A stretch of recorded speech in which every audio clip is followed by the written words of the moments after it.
and that had been sort of a recent venture. The sprouts had just been planted a couple of years before, and so the motorcade stops, and the Queen is told, "Now, Your Majesty, you're in Friendship Forest, and you're supposed to take this sprout and plant it." And the Queen walked out of the car and asked, "Where is the forest?" And all the Icelanders came, "Here, Your Majesty, here."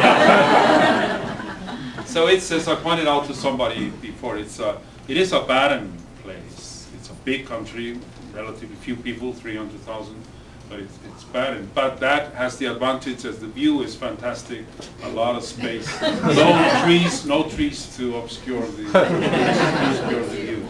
Anyway, it's great to have you. This is the second time that my wife and I do something with Things to Do, and it's great to have an opportunity, as always, to promote Iceland.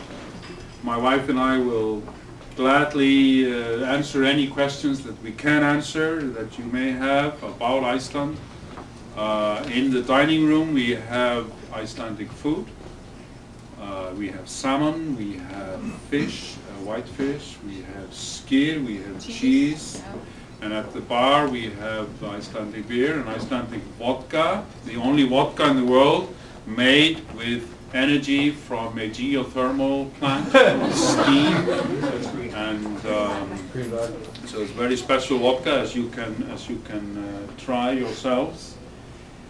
This is also to promote specifically Iceland Airwaves, which takes place in October. You may have heard of it. It is a week, I believe, of music in Reykjavik.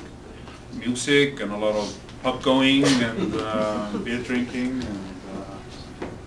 But it's has been a continuing success story for a number of years now, Iceland Airwaves, and draws in bigger and bigger crowds, not only Icelandic crowds, but people from abroad. And I believe several thousand people show up from abroad this week. And it's, I'm told, great fun.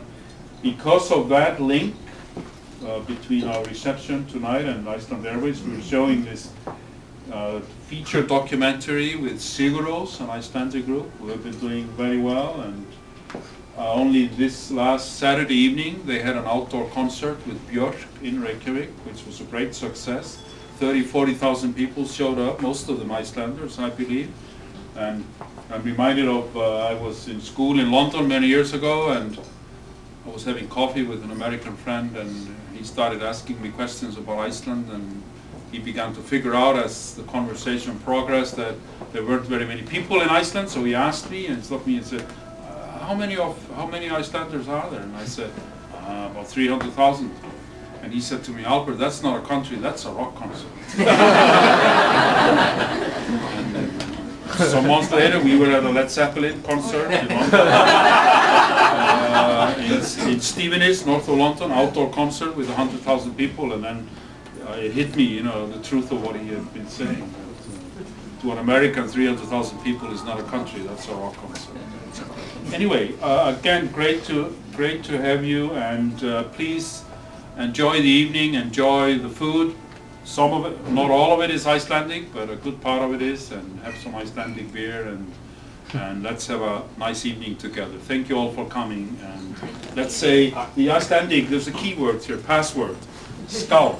Okay? Welcome, good to have you.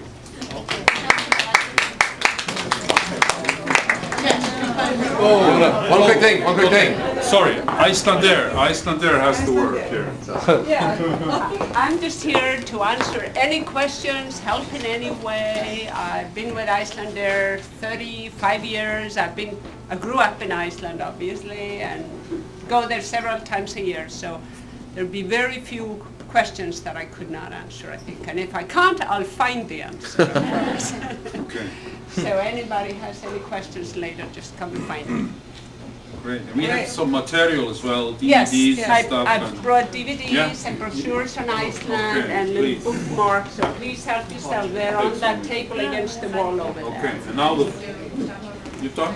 Yep. Food is waiting in the dining room. Please. Food is getting help cold, yourself. please. Food is getting cold.